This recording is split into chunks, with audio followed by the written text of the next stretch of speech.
I will say that even though this is the most mind-fucking of the man versus movies that I've done, so far I've only got one movie left. It's like 2.5 hours, and I feel great. This has definitely been the easiest one. I thought it might be difficult because the mind fissures, but that's actually what's kept me interested, kept me going. It's not just the same, you know, shit over and over again. While it remains a burden assiduously avoided, it is not unexpected and thus not beyond a measure of control, which has led you inexorably here. You haven't answered my question. Quite right. We're gonna get into the whole explanation of this shit. We're gonna get deep in this shit that everybody already got deep into 10 years ago. Went to see this one in the theater, super pumped about it. I think I left school early that day to go see it, and it was just like, huh? I had no fucking idea what was happening. Who were the Whitesnake twins, which is what I call them, albino looking people with the dreadlocks. I call them Whitesnake, I don't know why. It's just what I choose to double dragon.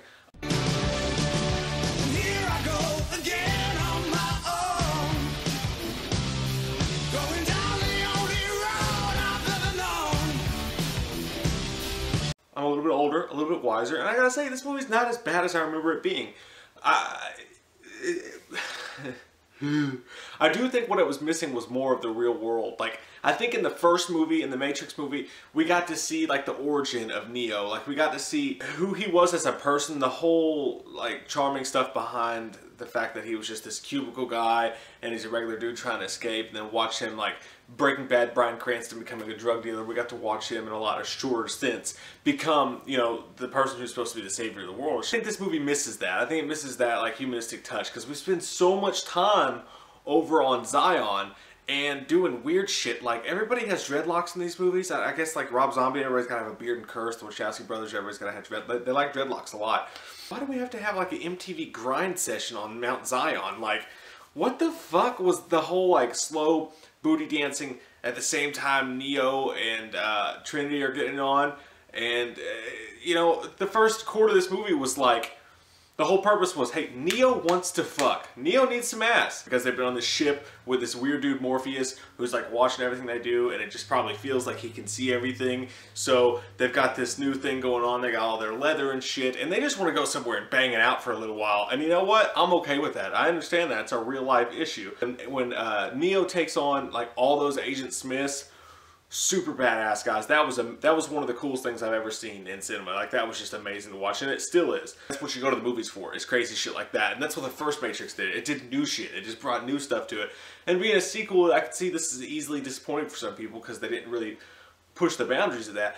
But the special effects in this are still great. Even though I thought that the chase scene, it was just a little bit too long for me. Like, I mean, I was almost bored, and you shouldn't be bored during a chase scene, because it was, even though there was really cool shit happening and great special effects, so the big action presence of the movie, it just went on and on and on, and like, oh, we're gonna jump into these people now, and then we're gonna jump into these people. Since the pressure that they felt making this movie to make it like the first one, and so sometimes certain things didn't fit. And the whole fucking keymaker thing, like, they didn't even try to explain that shit, I don't think. Like, the little keymaker guy was cool and everything, but it was like, why are you doing this? And he's just like, because it's my purpose. And we're just supposed to buy into that shit, which, okay, I'm game, whatever. You know, blow some shit up, give me a cool story, and I'll forget some shit happened. The whole conversation between Neo and the Oracle in the park seems like it's really important, but then all of a sudden, she's just like, hey, here's this paper. Go get this key. And Jada Pinkett Smith's whole...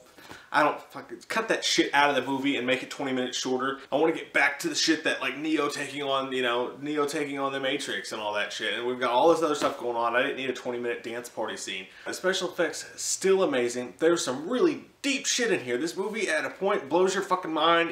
And if you could just follow it just tightly enough, let some shit go, cut the fat off, and just try to follow it, it blows your mind a little bit. It does some shit to your brain. And you're like, oh shit.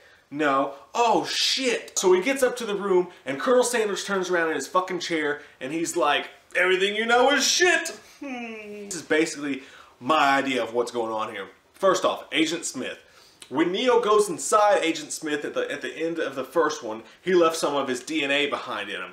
The rebellion, the fuck you side of Neo. So that changed Agent Smith, so he's not just this droid doing what the Matrix wants anymore. He said it. He felt compelled to rebel against it. But why is he still going after Neo? Is it just because he's pissed that Neo killed him in the first place?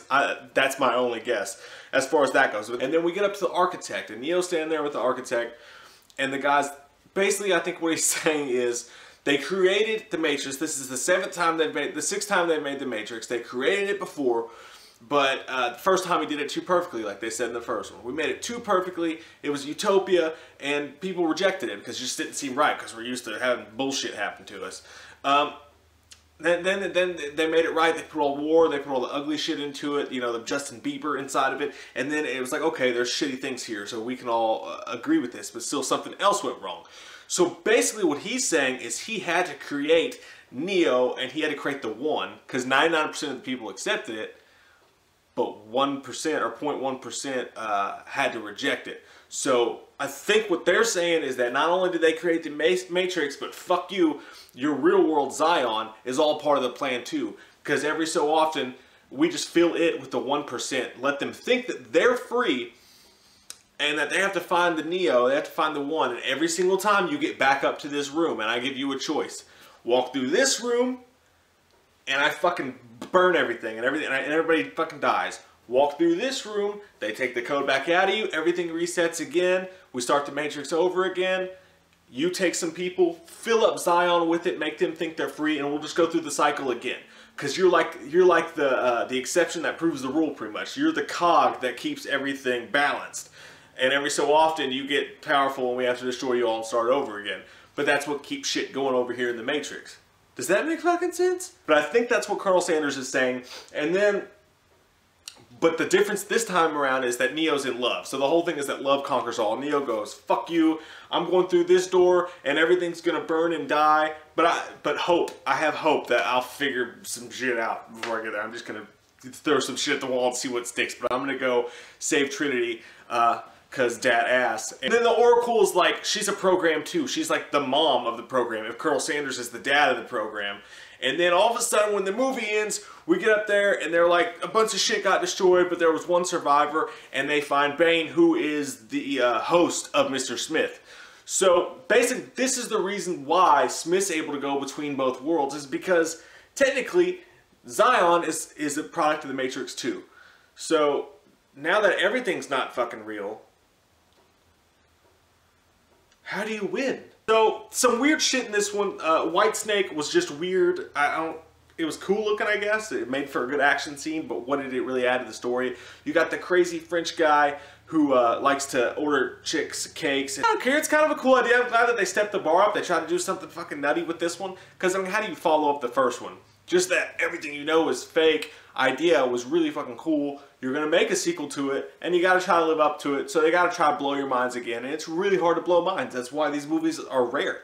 That's why The Matrix worked out so well. So they gave it a shot, even if there's a bunch of little tiny weird plot holes in it. It's fun to pick it apart. I had a good time trying to figure out what the hell was going on, and they popcorned my face with some action. So I give this one about an 8. What did you guys think about this the first time you watched it? Did you walk out of the theater, were you fucking pissed off? Were you just like, I have no idea what happened? Or were you like, I gotta go watch that again because my mind is blown? Comment below, let me know your overall thoughts and your thoughts the first time you watched it. Because personally, I hated it. This time I gave it an 8.0. On to Revolutions. Let's finish this bitch, finish it strong. I'm ready to go. I feel good. I'm ready to get fucking confused again. So, we'll see you guys with the next video. We watched a movie.